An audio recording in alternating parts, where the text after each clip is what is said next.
Welcome to Math with Miss Swartz, your last video that you will have to watch, and we are reviewing for your last test of the year, so this is all very exciting. I hope you are ready to go. I hope you gave your best effort on this review, and you are able to see maybe what you did wrong or what you did right and what you're ready for tomorrow. So let's go ahead and get started and take a look at this. All right, number one, it says find the volume of the prism.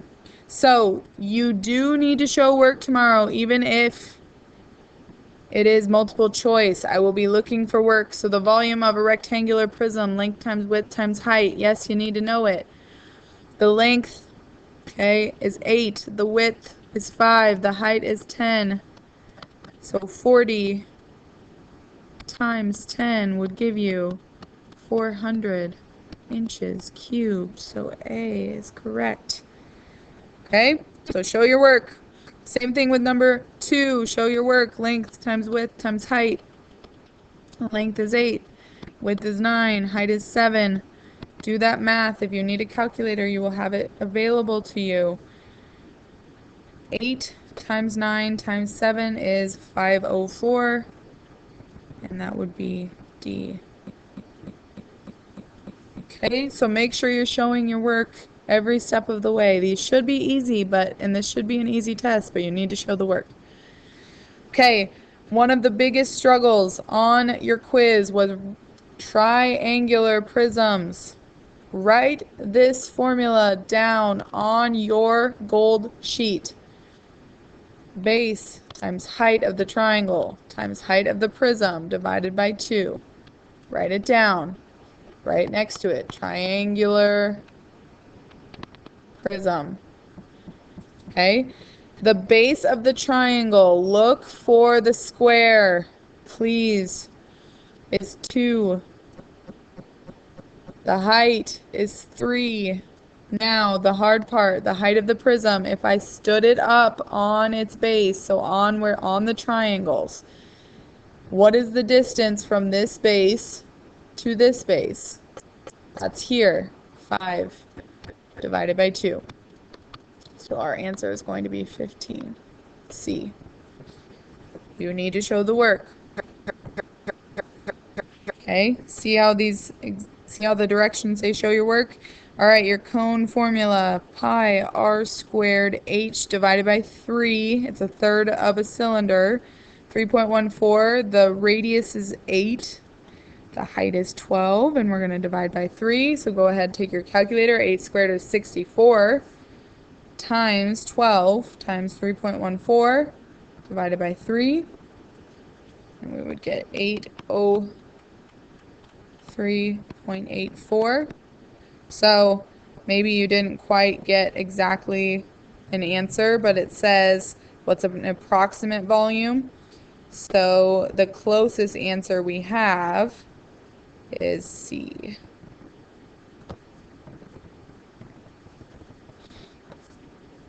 Good. Moving on. All right, cylinder, show your work. Volume equals pi r squared h. 3.14. The radius is 16. The height is 24. So 16 times 16 is 256 times 3.14 times 24 is 19,292.16, and it gives you an estimate, but it also puts it next to pi. So 16 squared times 24 is, and then if you leave it next to pi, that also works, but that would be C.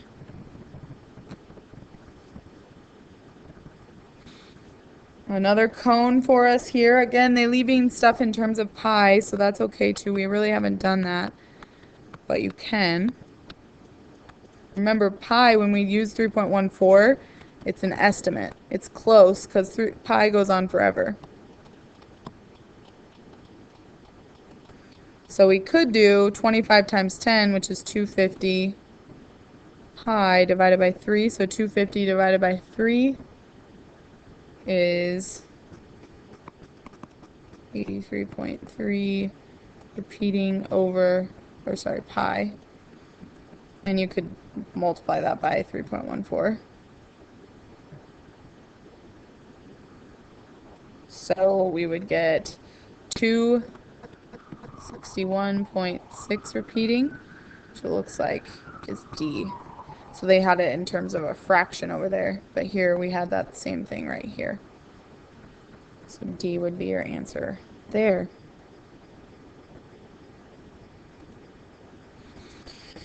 A sphere. We just worked on spheres on Monday. So volume equals 4 pi r cubed over 3. On your sheet, it might say 4/3 pi r cubed. Same thing. I'm multiplying by 4, dividing by 3. So 4 times 3.14 times the r is a 2 cubed over 3.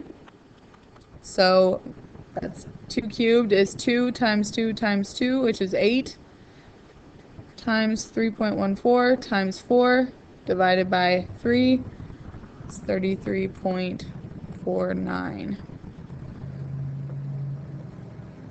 So 33.5 C.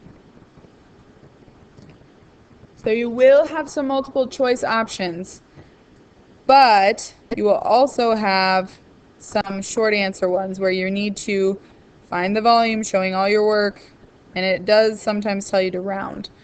I won't be overly picky on the rounding, but it's helpful sometimes for everyone's to be the same. So we got 3.14 times 5 squared, because this is the diameter, so half of that is 5, times 6. So 3.14 times 25 times 6 gives us 471 millimeters cubed. Make sure you label. Do not mess the label up. Okay, so now some more short answer. A cone here. Volume equals pi r squared h divided by 3. 3.14 times 6 squared times 7 divided by 3 gives us 3.14 times 36 times 7 over 3.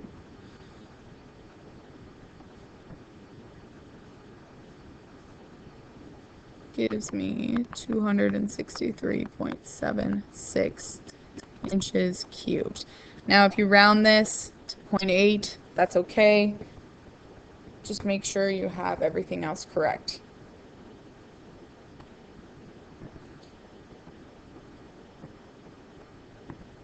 Okay, this one, number 10, is very important. There's going to be a problem just like this on the test. You need to compare the two.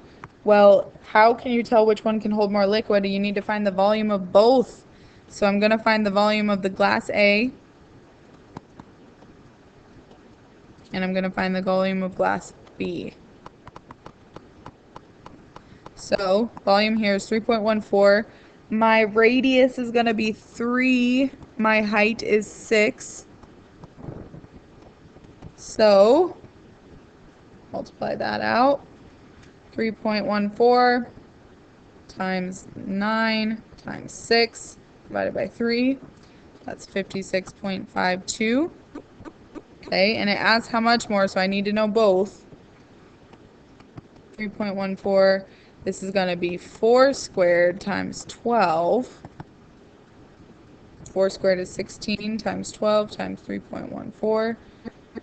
602.88. So obviously glass B is bigger. You can see that. How much more? So we're going to do 602.88 minus 56.52. So 546.36 centimeters cubed more. Okay, so you're going to have to be able to do that. You need to be able to compare them. So do the cone, do the cylinder, which one's bigger, then subtract to find how much more. Okay? Coming up on the end here, the approximate volume of the perfume in the perfume bottle. Okay, so you could find the volume of the cylinder for the whole thing. But think about this.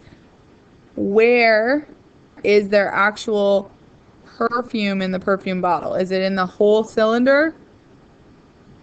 This is a lid, okay? There's going to be a problem like this too. Make sure that you are only using what's the perfume is in. So this would only be the 80, not the 100, okay? So this is just a cap. There's no perfume in that. So when we go to use the height, the radius, right now it's showing us the diameter is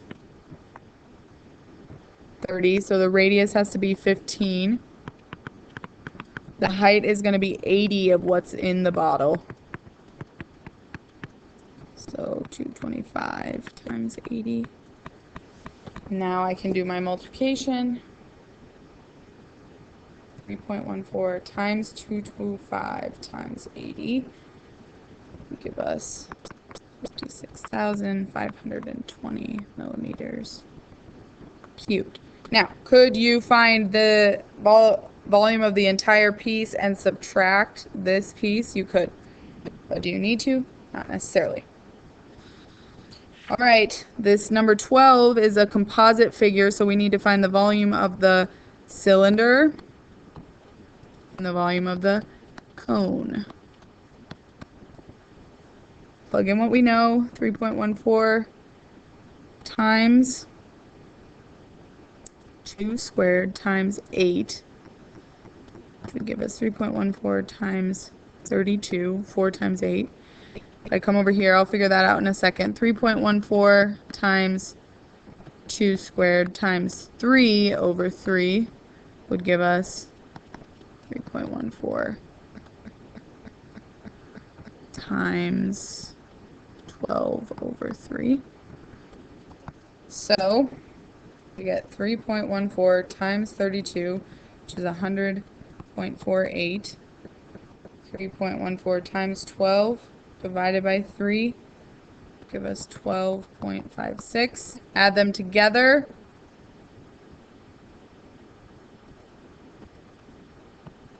Total volume is 113.04 inches cubed. Awesome. All right. So find the volume of each and then add them together. And that is all we have.